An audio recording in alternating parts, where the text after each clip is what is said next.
is coming. Take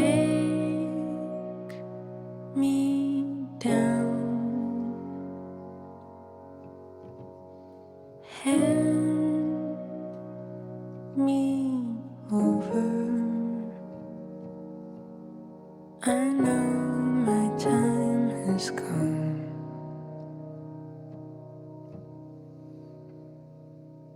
Home is drifting. Can't find you. Can't find nothing. I lost the way I knew.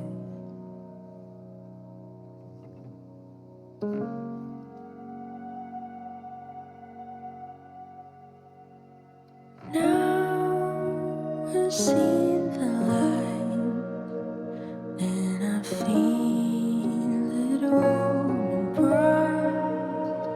It's calling me to come.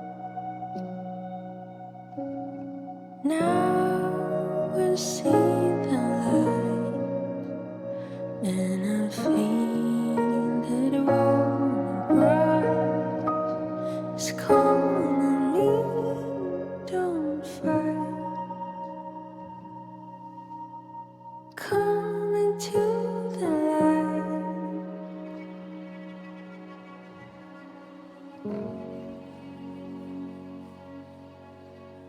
Storm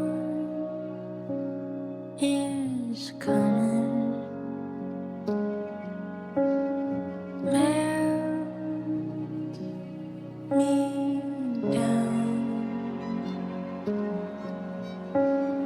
Break my last one. I know my time has come.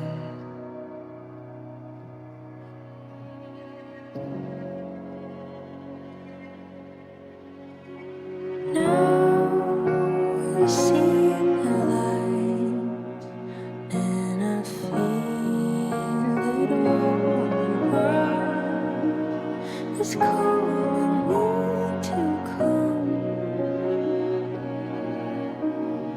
Now I see the light and I feel it warm and bright. It's calling me, don't fight. Come to the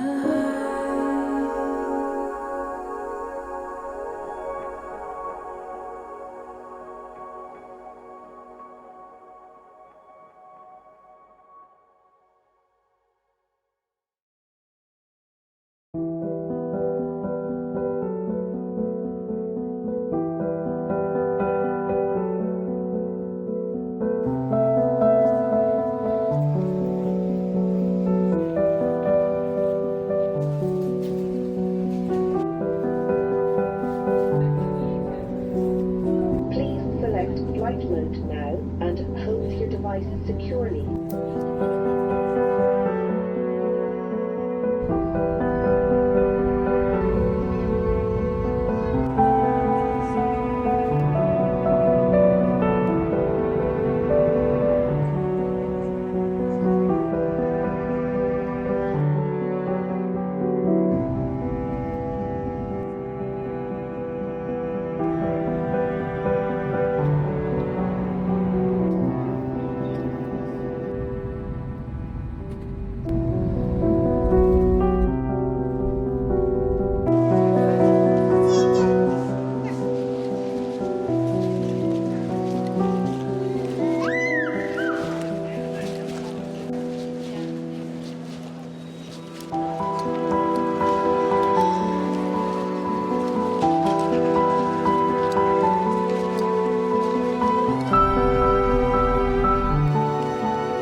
Water is dripping from trees even when it's not raining. It's misty here very often and humid, and even when it's no rain, and there is no rain, the water is dripping from those trees. And right here, I couldn't go there because the area is closed, but there is a El Gaure tree, which is probably one of the most famous trees in the world, and it's very well known just because of this. It's basically a sacred tree which looks like this one, and it was the only source of water of whole communities. They were living Bimbache people here, and because on El Hierro there are no lakes, no springs, there is no natural source of water, and this tree, not this one, it's close here, but it looks like this and the water is dripping. It's collecting the water from this humidity and from this mist, and it was basically supplying the whole communities of those Bimbache peoples. So this is a very, very special place. It's in the heart of El Hierro, and all around the island there is no such a humidity as here. In 17th century, the big storm actually destroyed that El Gaure, but they replanted it with a new tree to carry the legacy, which just reminds me that if we care about something, it will stay in our memories forever.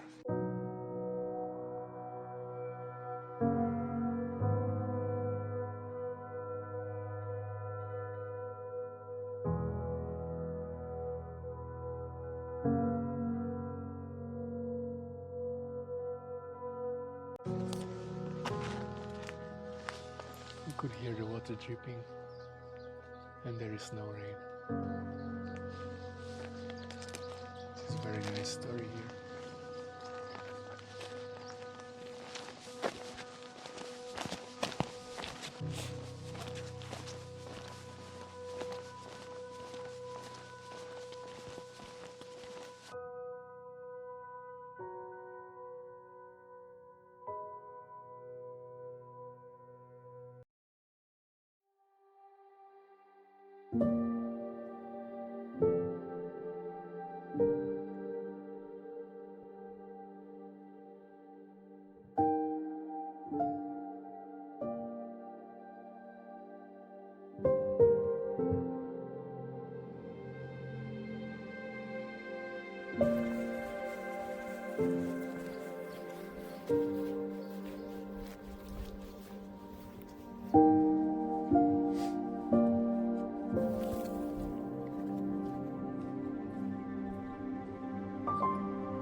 Well, Hierro is well known for its seismic activity.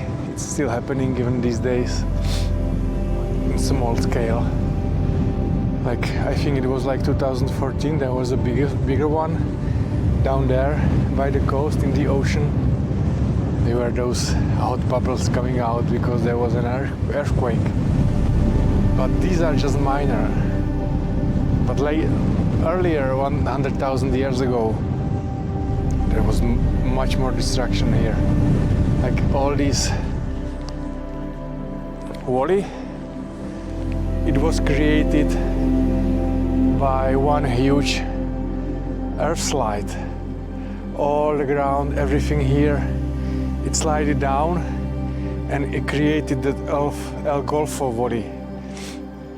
This was pure lava going out all the way. And it made these sharp cliffs because everything slided down, and the lava, that flowing lava, in the end it created fertile grounds. Now it's all green and people came and then they have vineyards and everything, but that slide was so huge that it created a tsunami with 100 big waves, huge waves. And some scientists, they even believe that those waves, they reached American coast and African coast. So all these, what you can see, this valley, this was created by a huge landslide from here. Everything collapsed, like one huge destruction, and created these beautiful cliffs here.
for sure.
Well, this is Malpaso, the highest point of El Hierro, in 1,500 meters above sea level.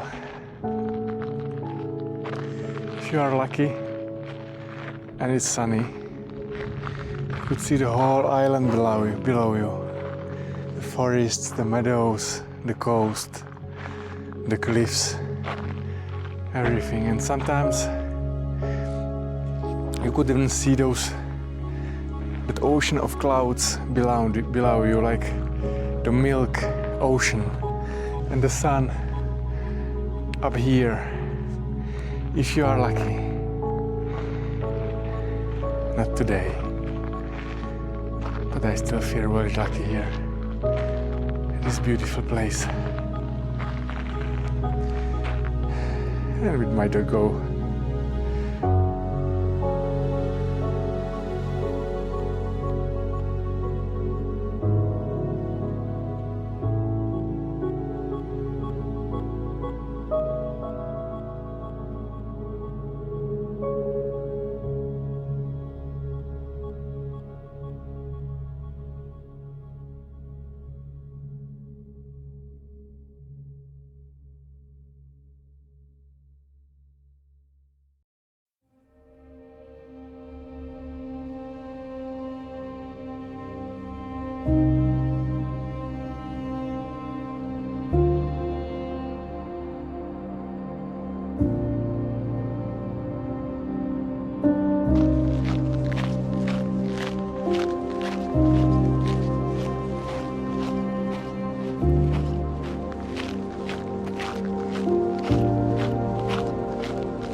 I just realized that I'm 32 years old. And how long you can do this? Sleeping in wet caves, climbing rocks. Maybe till 50 or 60. I don't think so.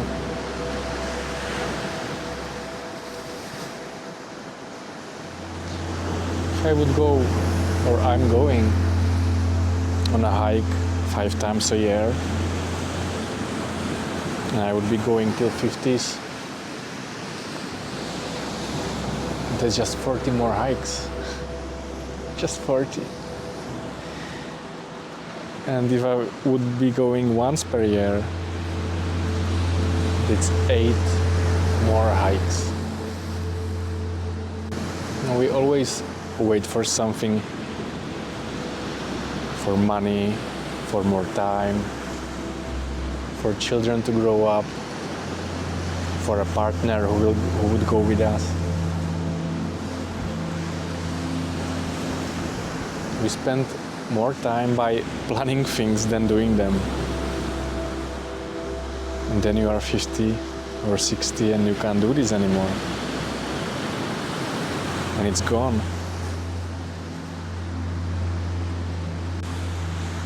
Even now you are just looking into a screen.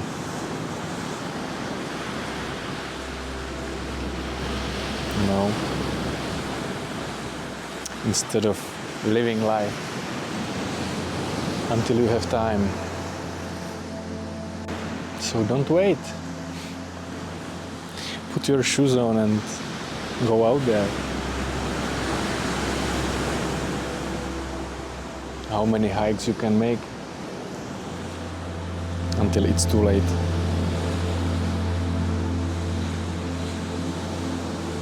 No, everything is just an excuse. One hike costs me like 300 euros, 7 days. I go alone.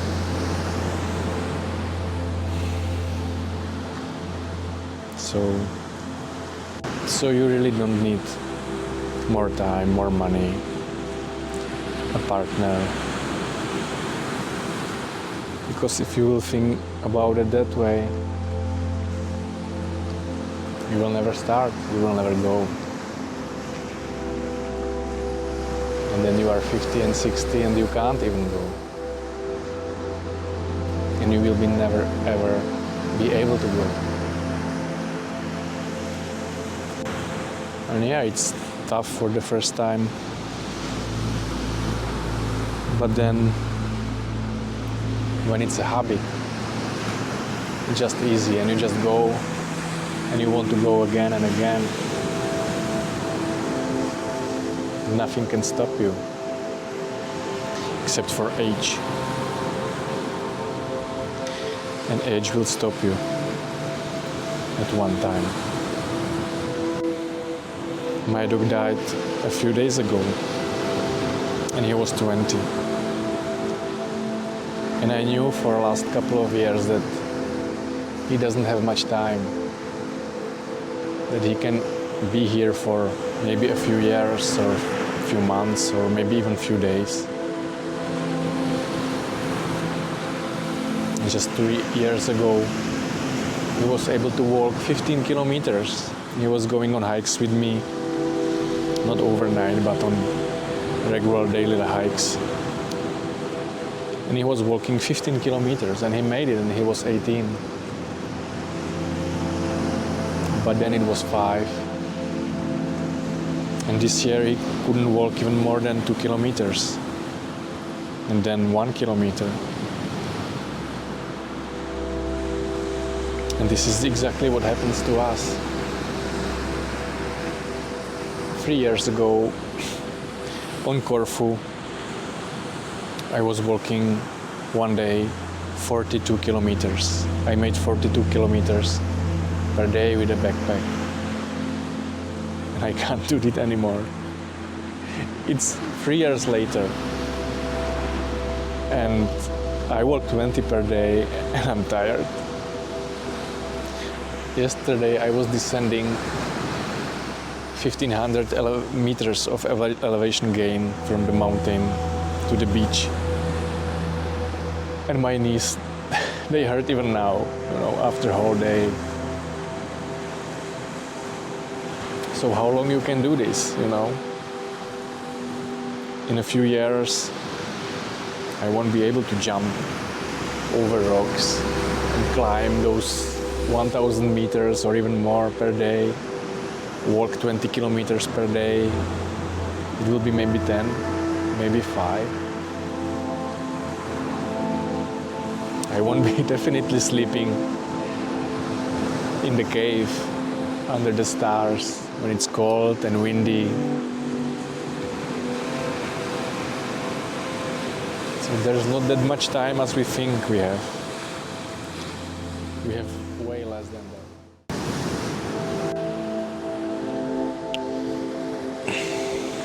This is your life.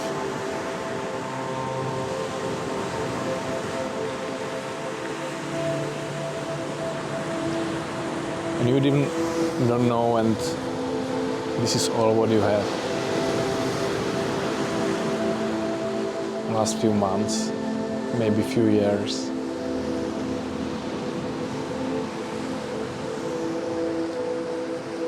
So really it's time to get yourself and do these things.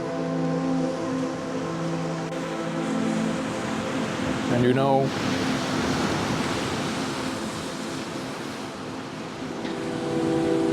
and how often do you see your parents? Some people, they see them once per year, some 4 times per year. But if you are in my age, your parents have maybe 15 years. If I see them 4 times per year,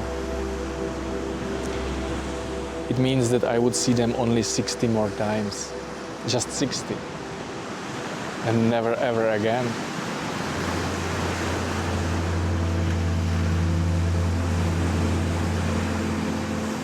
So I think you should see your loved ones as often as possible.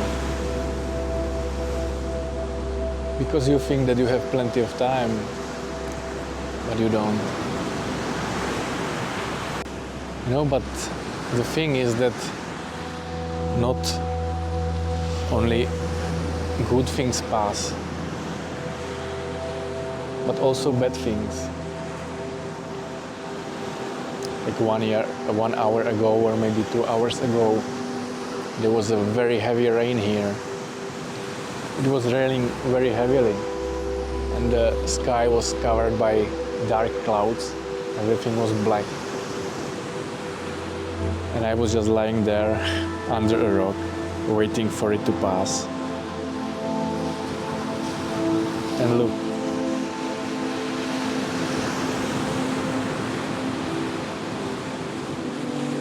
Everything passed. Even bad things. You know what most people say on their deathbed? Most of them say, I wish I traveled more. So don't be one of them. Cover the world before it covers you.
one with the ocean. One day we're gonna meet again. Until then, run like the river runs.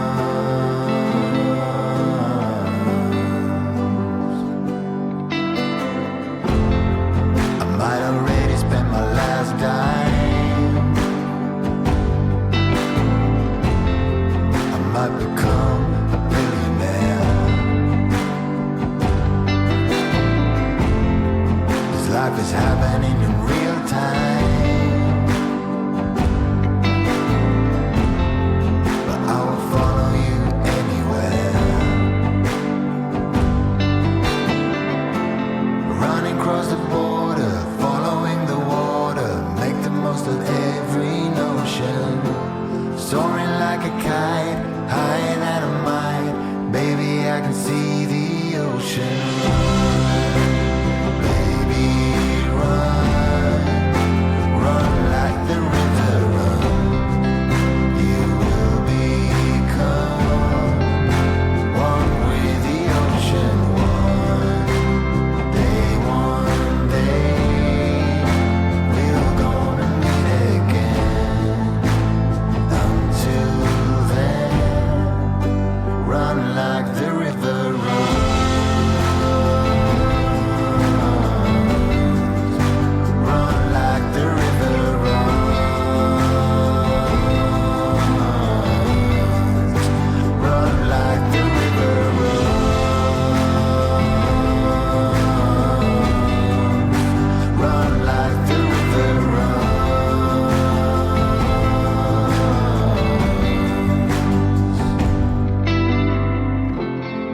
We all know there will be a last time for everything and everyone.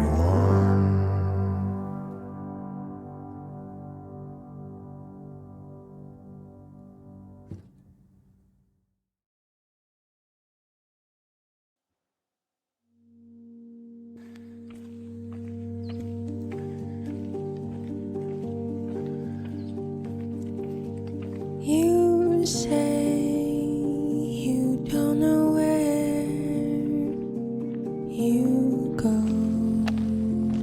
so come.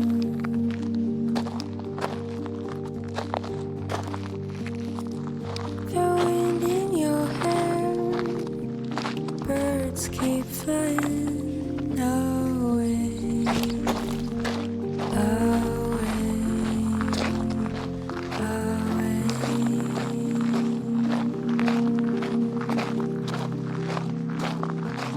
Ooh, lost in your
hidden, guys. Well hidden.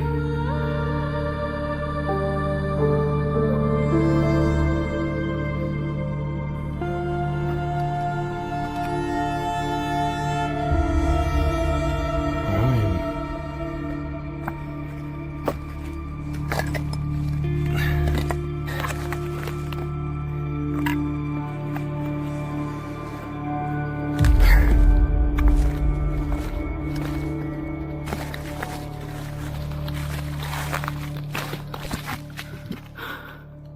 A bat cave.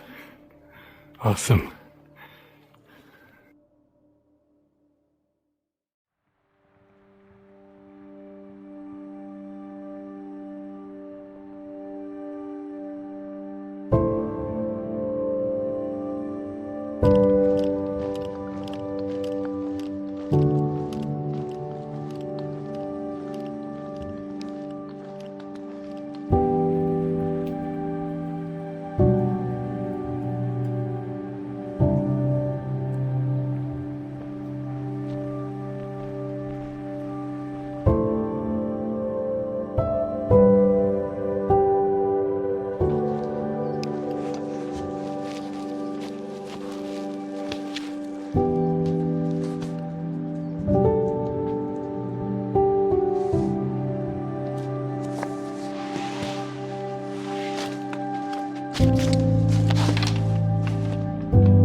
The place where I was just sleeping, it's not just a normal hiking land spot, but it's one of the most important places here in Hierro. It's an archaeological site where there were many interesting things found. There were people, old civilization of Bimbaches. I'm not sure how to pronounce it right because I asked a few people and they said different things like Bimbache, Bimbacho, Bimbacho, Bimbahe. So I will say Bimbache. They were living here on this island. That was their place. They were natives, and they created communities here. But not like was normal at the time to create villages and towns. They were digging caves and they were living in caves. And I actually slept in one of them 2 days ago. And after them was left one of the greatest mysteries of this island, and those are petroglyphs.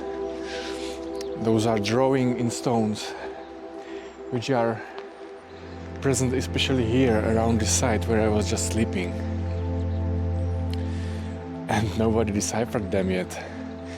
We don't know what does it mean, those pictures on them. Some people think that they are astronomical signs.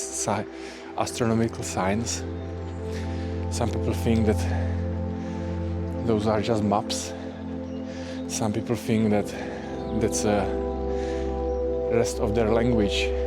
Those are unspoken words. But we truly don't know yet, and it's a big secret to us.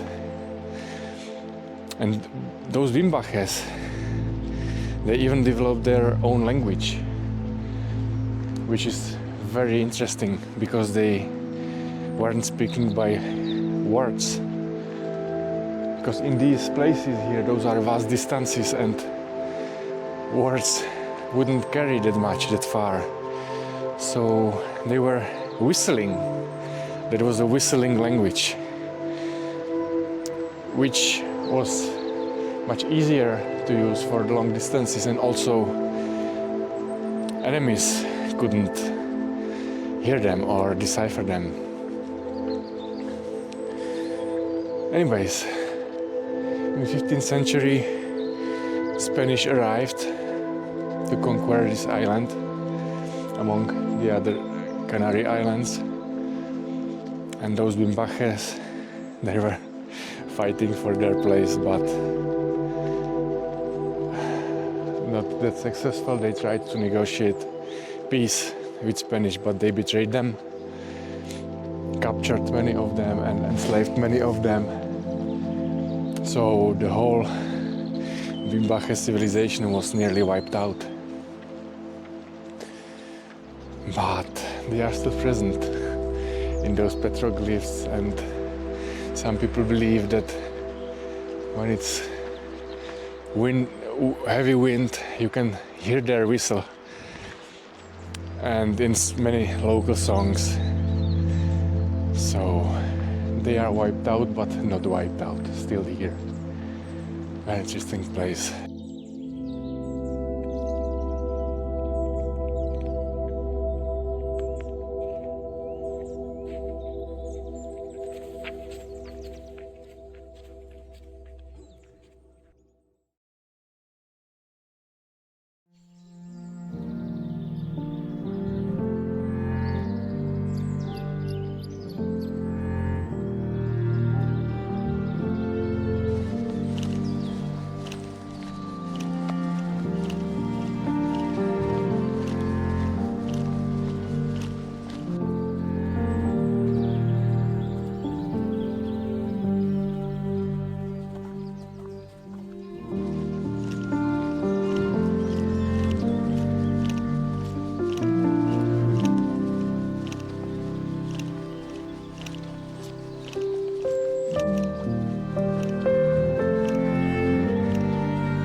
It's burned.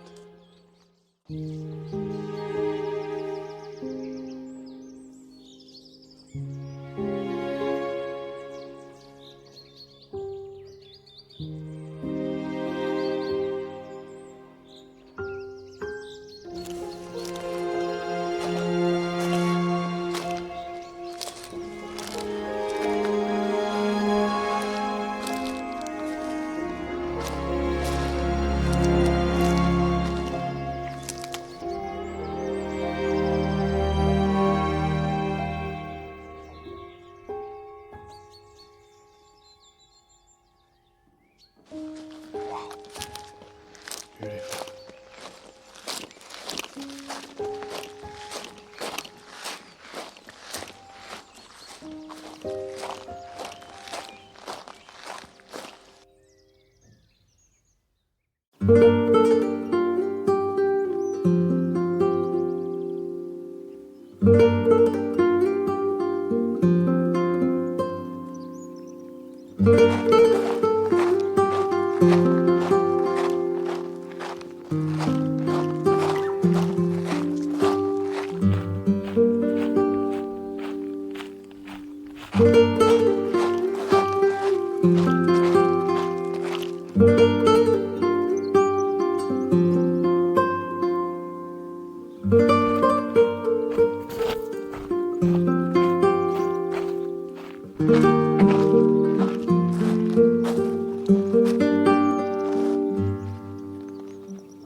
can't go with me.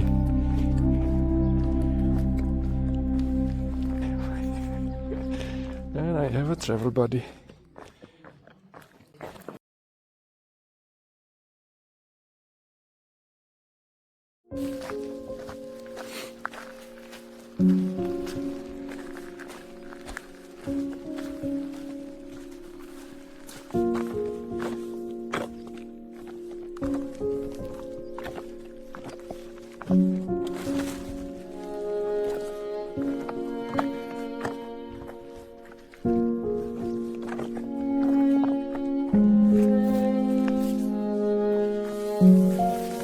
Yeah.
Shit.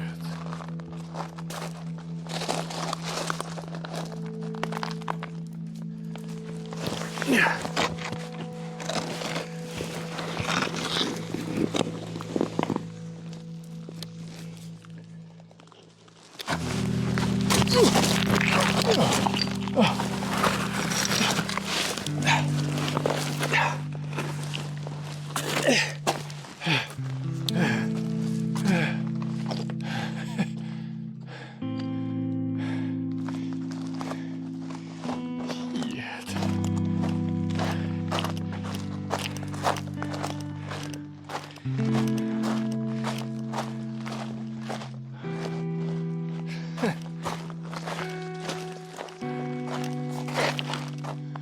You could go that way.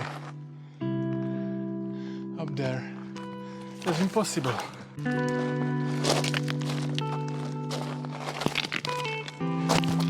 Ooh! Made it. Yeah. Ah.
Is El Hierro the best Canary island? For me it's an easy yes, without hesitating at all. If it's the best one for you, you will find out in this video.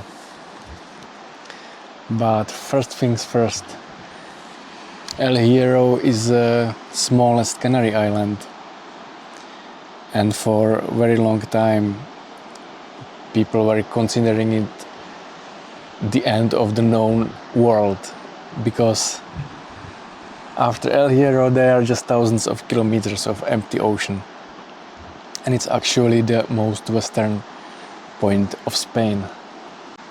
It's a volcanic island, and there is still some volcanic activity. In 2011 there was last bigger eruption. It was underwater actually, and it changed the shape a little bit, and it's still moving. There are over 500 volcanoes here, so there is a constant volcanic activity on El Hierro. Over 100,000 years ago there was a huge slide, and the northern part of the island it fell apart basically, and it completely slid down and changed the shape of the island totally. And what's also interesting is that many of those volcanic activity, it's happening below the water, and it's a huge drop. It's 3,000 meters near El Hierro, the drop down to the water. The highest point of the island is Malpaso. You can't call it a mountain, but it's the highest point, and it's 1,501 meters high. And unlike big Canary islands like Tenerife and Gran Canaria or the others, this is very different because there is no mass tourism here. Like, tourism didn't even exist here until 2000 something, and even now, just for comparison, in Tenerife there is 1 million people living and 6.5 million of tourists every year. Here in El Hierro there are only 10,000 people living and about 20,000 tourists each year. So it's so small and so remote that I would call it a forgotten island, which is nice because, like, for example, there are no even traffic lights. On the whole island there is not a single traffic light. Actually today I saw one, but there was a road work, so they had to put a traffic light there because only one line was passable. But apart of that, really there are no traffic lights at all. There are no big resorts. There are just few towns. I think there are 3 towns here, which are 3,000 to 5,000 people living there, and a few little villages. And again, it's so remote that many of those houses, they don't even have street names or street numbers. They are recognized by the owner's name, so when somebody is sending a package, they just write El Hierro and the name, and that's it. There is no number or street number on the house, on some houses obviously. So really, so remote and so empty that being here, it's like on completely different world when you compare it with the big Canaries. And it's actually even mentioned in here traditional songs, folk songs. They are very often mentioning this solitude and loneliness and thoughts about people they loved and which they lost. And even the crime, it's obviously there is the least crime of all Canary Islands, but the interesting thing is that there is non-existent serious crime here on this island. It's just not here. It's just not here. People are friendly and nice here, which is even my experience. I will talk about it later. That this island is as peaceful as a place could be. And what I really like about this island is that it was the first self-sufficient island in the world. There are even other islands, they are even studying El Hierro because they are very successful with that. They make their own electricity, own drinkable water, they are really self-sufficient. For making the electricity they have very advanced hydro electric pumps which pump the water uphill when it's sunny, and then they use the water which is flowing down to make electricity when needed. They are even trying to have here more electric cars. They are a lot actually, and they are chargers everywhere, but they want to make them majority. They want to make all of them so they wouldn't have to bring fuel from the land, and they could, because they can make electricity here. And they even teach it in schools. Little children, they are taught how to be self-sufficient, what to do with that, for that, how to do it, and that's really, really, really nice. They went so far that there are no resorts. That's obvious for so tiny island, but there are no even billboards here. You can't find a single billboard in El Hierro, which is amazing. It's one of a kind. Yeah, and many countries are coming here to learn how to be self-sufficient, and they are even trying to be 100% renewable economics, so they would be zero waste. They are not there yet. I think nobody is, but they are aiming to that. It's their goal. So they are trying to recycle everything and to use local resources, which is again very nice, because in most, not if all, of those restaurants, they are using what they produce, what they grow, local food, local stuff. So it's very self-centered in a very good way, to not waste any things which are polluting the air.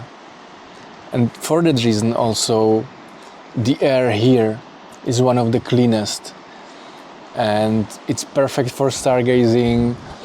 It's perfect for people who have breathing problems like asthma or something like that, because the air here is incredibly clean.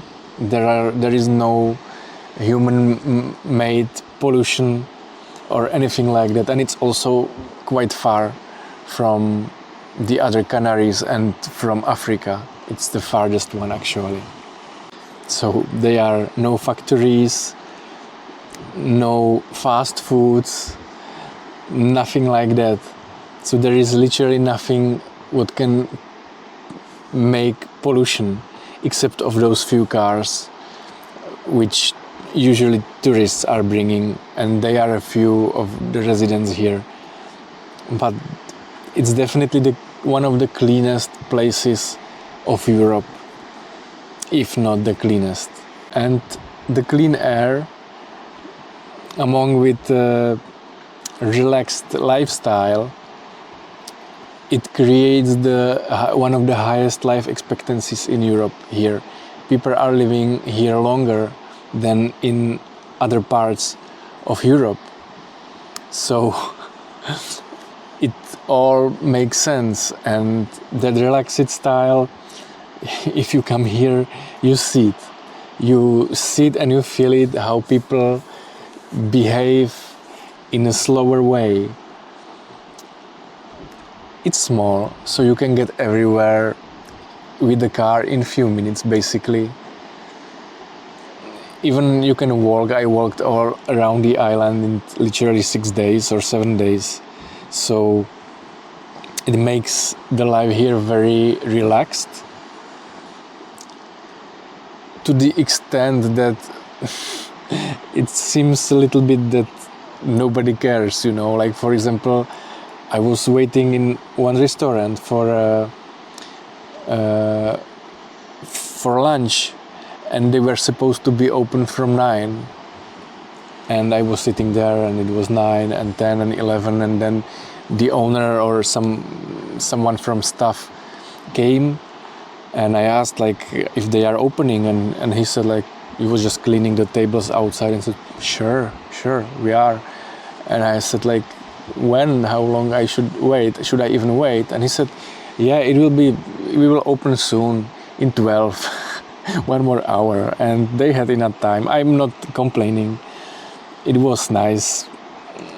One of very few restaurants. I will talk about restaurants later on, but it just creates that feeling, you know, that nobody truly cares that much. And in our society and in our world, I think that we care too much, actually. And this is a good reminder that why, you know, in the end everything is done, maybe just slowly, but you will live longer and more happily. So I'm just up for it. No complaints that I was sitting there for 3 hours. And even here I'm for how long, like 4 hours. I took a small, like short bath and was just lying here and enjoying this peace, this remoteness, this solitude. And there is no need to rush anything. This is really, really nice. If you are living fast lifestyle and you are in stress, this could be an experience which will make you slow down a little bit and have some peace. And what's interesting about El Hierro is that it has 3 distinct climate zones. First are these beach places which are all around the island. Then they are forests, like a few hundred meters higher they are forests, nice forests all around. And on top of that they are plains, and they have all different weather. So for example, here on the south there is rarely any rain, because the rain is usually coming by the north winds, trade winds, they call them trade winds. And so this area on the south, it's always sunny, or most of the time sunny, and very, very sunny and hot. Like I got burned just today. Today is the first day when it was all the time sunny, and I got burned already. So this area is very dry and very sunny. And in those forests, and especially on that highest area, it's most of the time cloudy.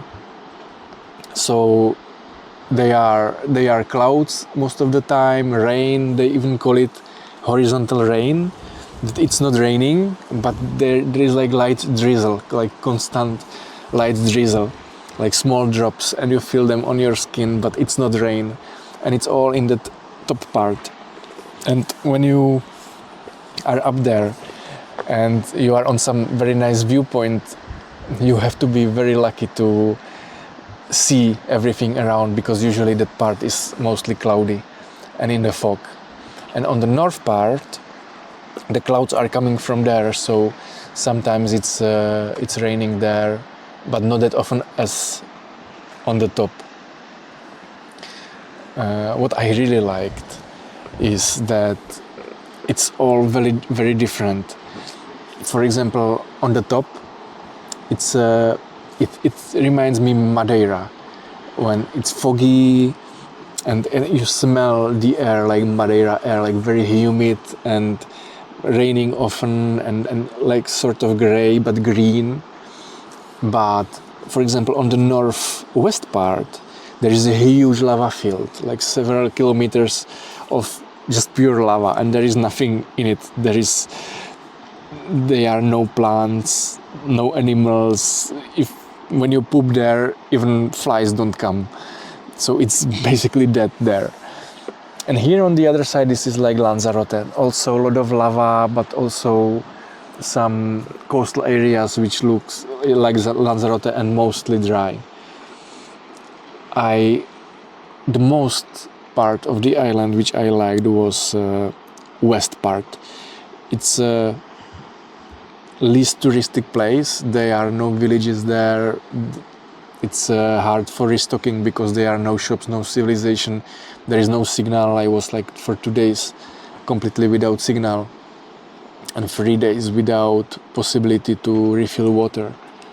But the west part is amazing. They are big meadows with colorful flowers and cliff views, like really like on Corfu, that you see the beaches below you, and the views are like nowhere else.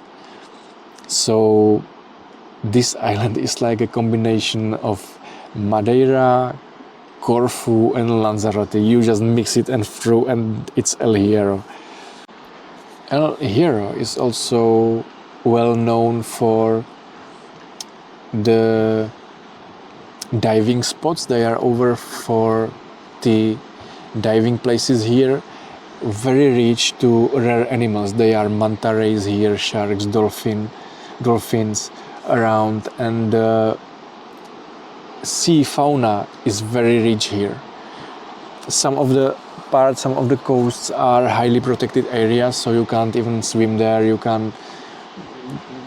It's divided for those animals, but some are accessible, like this part for example, and if you can snorkel here, especially here.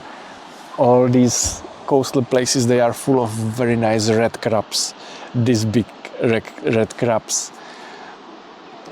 I've seen some of them in Lanzarote, but they were like half of the size than these. So I was walking around 130 kilometers, probably a little bit more. The whole my route, which I checked on the map, was over 140, but I skipped maybe 7 kilometers by hitchhiking. But on the other hand, I hiked more than that. There is a official trail which is going through this island, and it's GR131. This trail is going through all the Canary Islands. But again, what lasts for all the Canary Islands and GR131 there, it's the most boring route from all island. And when you are going to walk around or through this place, don't just take the official part, because it's going through the middle of the island from one side to other side. And what I did on the islands before, other Canaries, and it always was worth the effort, was making my own trail. So I connected some parts of GR131, some of yellow, it's red in maps, and there are some local yellow trails which are like official but not part of that big GR131 trail. And then there are also many local paths which have no color, and I just connected most of those to start in the port, to go to Valverde, and then traveled through the peaks, going to the beach and all around the island, trying to explore as much as possible, and also connecting the places which are worth visiting. The marked trails, which is that red one and yellow one, they are pretty well marked. You usually won't get lost even when there is some detour which looks like you shouldn't go there. There is a crossed mark. So if you are on a yellow path, yellow trail, and it divides. The yellow cross is on the part where you shouldn't go, so it's very well marked here. I like that, and also there is nothing dangerous. It's a safe route. Those are very safe routes. So I started at the port and will end up at the port. One last day is ahead of me, but I know where I will go, and so it's just last maybe 20 kilometers till the port. I was hiking usually about 22 kilometers per day, basically from sunrise to sunset. 2 days were shorter for rest because, first of all, I'm older and it's harder for me to go up and down, and second, there is a lot of elevation here on these trails. It's usually about 1000 kilometers of ascending or descending every year, or even more. So it's very not difficult but tiring, or that steep descending and steep ascending. The sunrise here now, I'm here at the end of March and beginning of April, and the sunrise is like 7:30 and sunset is before 9, so there is plenty of time for walking. Every day when I was walking around those 20 plus kilometers, I had plenty of time left to chill somewhere and enjoy views, or stay even for 1 hour in some restaurant and eat and drink. So there is plenty of time for walking here, even in winter when the days are shorter. As for weather, I said a bit about that. On the top parts it's usually humid and rainy. I had basically a rain shower every single day, but those were literally showers. It lasted 10 minutes and it was gone, and the rest was that little drizzle. But here on the south part, actually the sun is very strong, so I recommend to take a sunscreen. I used it too late, after basically few hours. When it was too late, I'm burned a little bit, so take a sunscreen definitely with you. On the other hand, the ocean is warm all year long. I don't know what's the temperature. I would say definitely something around maybe 17, 19 degrees, something like that. Maybe 15, I don't know, but it feels warm, especially here when there is a lot of sun and you are hot. It feels perfect, the temperature. And there is a big difference between temperatures up there around Malpaso, which is like 1500 meters high, and here the difference could be even 15 degrees.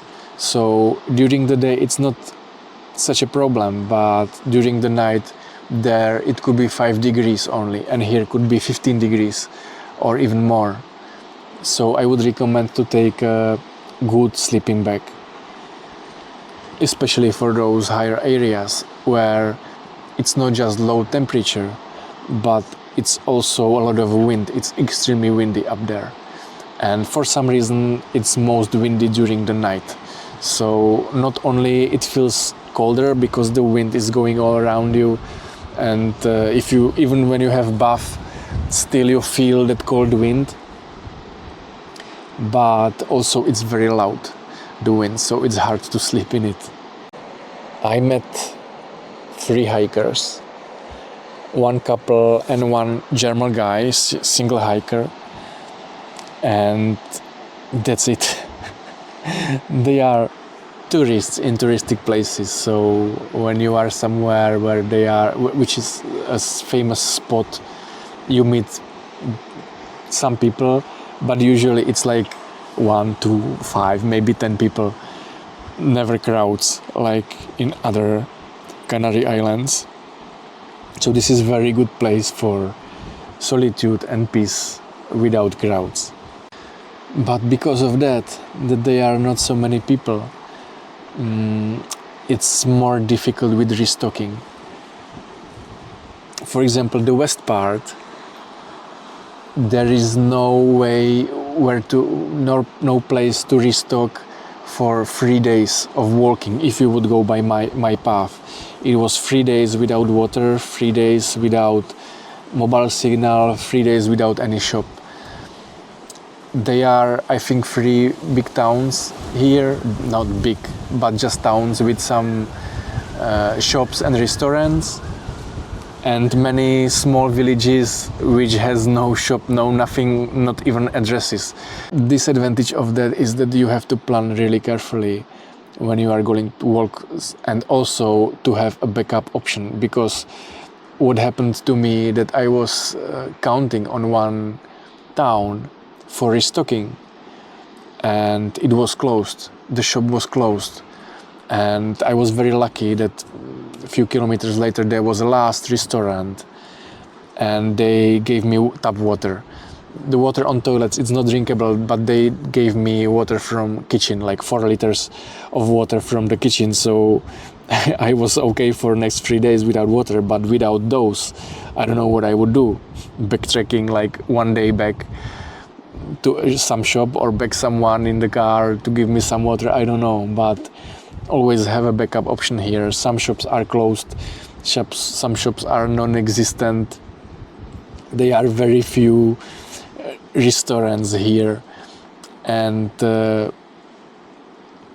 also in those restaurants they are very local, and for me this was actually a problem, is that they never cook anything vegan.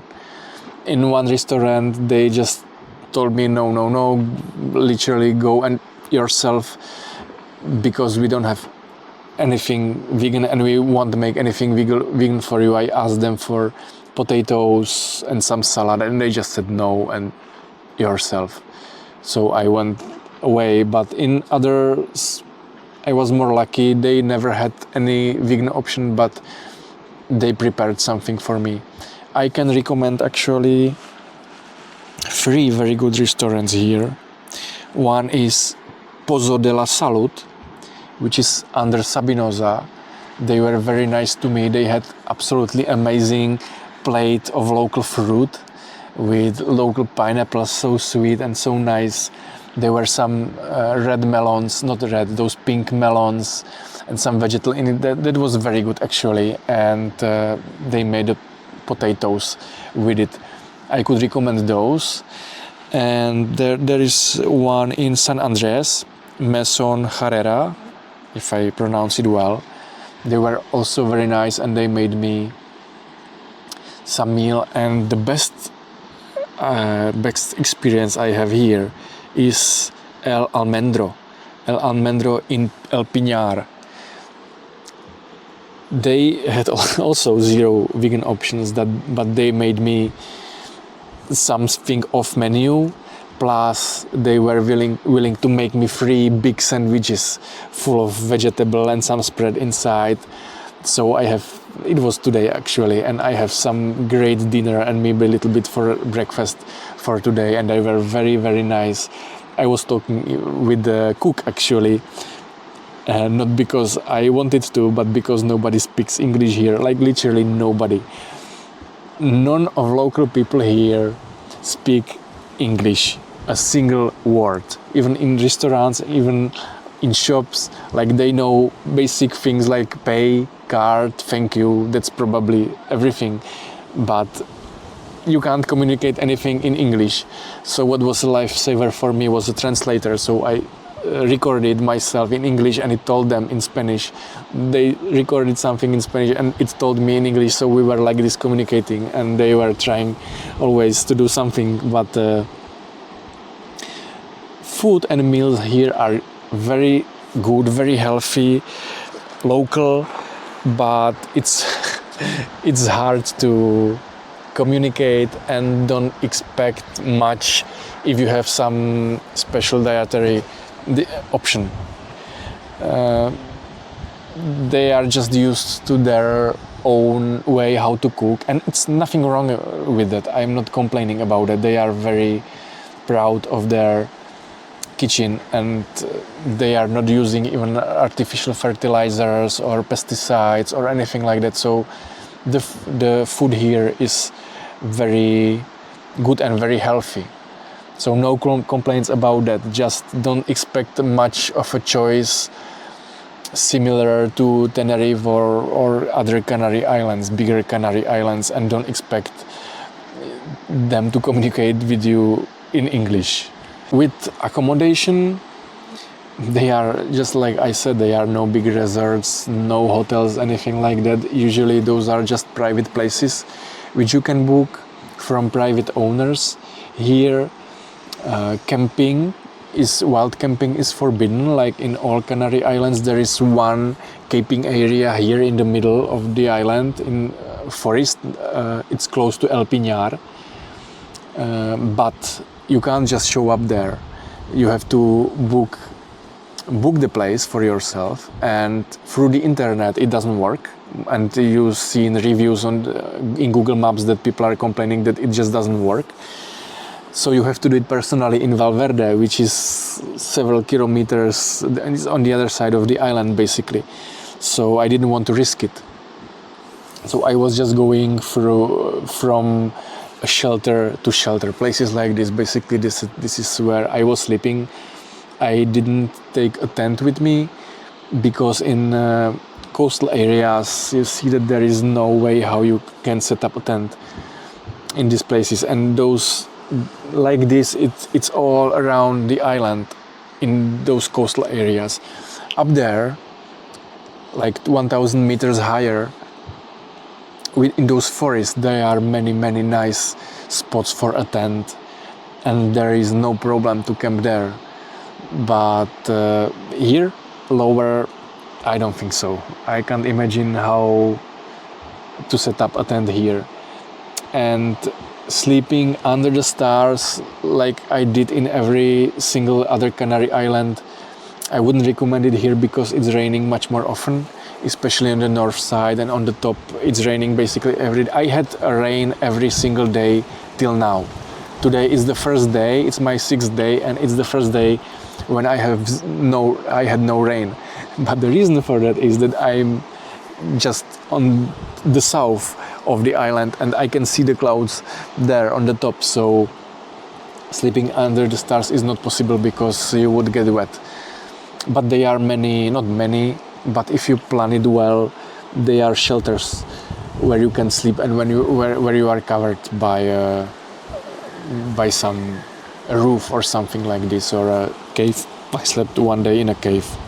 So when it comes to transport, it's a bit complicated, not on the island itself, but getting here, because there are no direct flights. You have to fly to Tenerife first by the airplane, which is like 6,000 kilometers from Central Europe. For example, from Vienna, the flight is nearly 6 hours long. And then you have to take a ferry here or a little airplane. A ferry is usually cheaper. It takes 2.5 hours to get here from Tenerife, and it costs 58 euros, which is definitely not cheap. But the little airplane which you can take from another Tenerife airport, North airport, is usually more expensive, and it's not as convenient as the ferry. A ferry is very easy to get and it's comfortable. It's much more comfortable than little airplane, so that was a good option. It just, everything takes long. You have to have just one full day for traveling to coming here.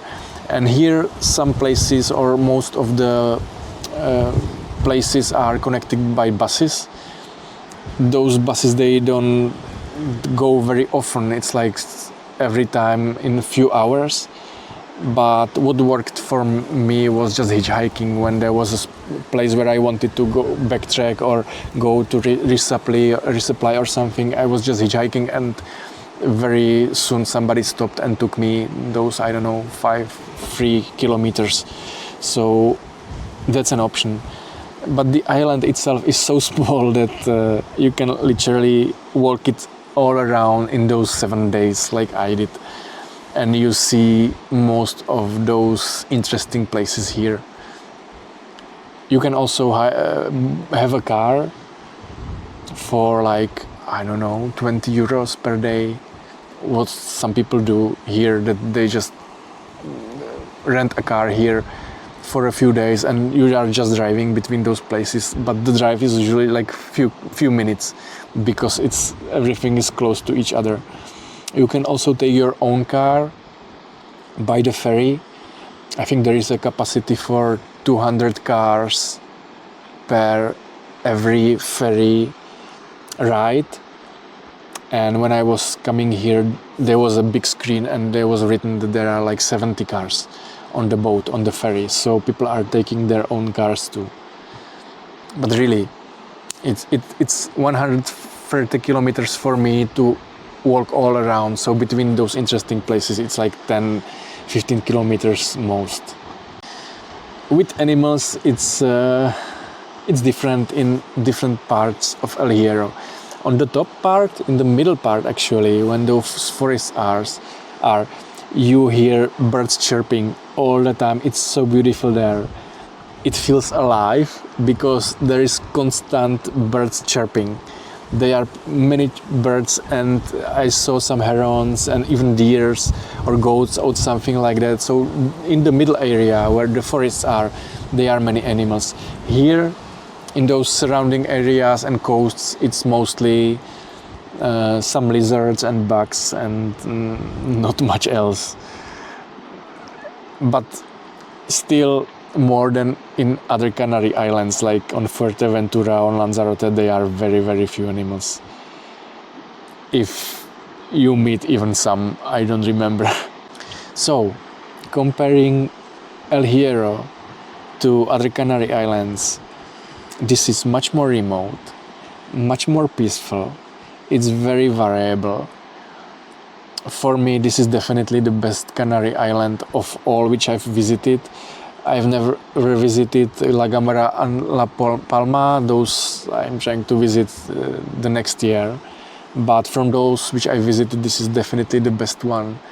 And I liked it the most. And as for the question if El Hierro is the best Canary Island for you, if you like remote places, if you don't like big resorts, if you don't like crowds, and if you like beautiful views, variable areas, coasts, warm weather all year long, even in winter it's warm here, it could be actually the best one. If you like comfort, on the other hand, this is definitely not for you because there is not much infrastructure here, there are no hotels, anything like that. But the places are, for me, the most beautiful from all those Canary Islands I've visited. Not mentioning the healthy air, the friendliness of local people, the silence, and the trails which are not in other Canary Islands and where you not meet anyone. Under the video you will find a link to a map where I marked all my trail around the island. And if you want more, in members section on my YouTube channel, there are very detailed maps for all of my hikes. And detailed, I mean daily routes, shelters, water sources, restocking possibilities, buses, including bus numbers, times, everything what you can need basically for hiking. It's like a map full of dots and full of points which are interesting, including points like viewpoints or archaeological places and stuff which I suggest to visit. So check the members area also if you want, and if basic map is enough for you, it's under this video. That's about El Hierro.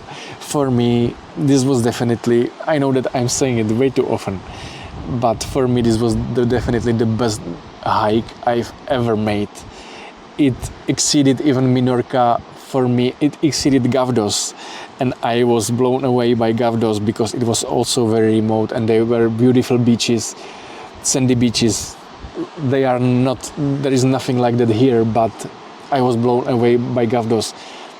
But this was just wow. This island is the one big wow, and there is so much to see on so little place, and it's so beautiful and so remote that for me this was by far the best hike I've ever made, and I'm really looking forward to see La Gomera and La Palma, which are supposed to be similar to El Hierro, just bigger and maybe more epic, I don't know, but definitely not as remote as El Hierro. So this island is in my heart. It took my heart away actually. And I loved every single minute here, every single minute. Everything was here. I have no negative experience, even when it was raining and it was cold and windy. I can't see say anything bad about this place, just the opposite. And for my next plans, the closest one is probably May or beginning of June, Malta and Gozo. It's a coastal hike with a lot of beaches and a lot of cliffs and basically zero elevation, so looking forward to that one. Until that, see you on another hike.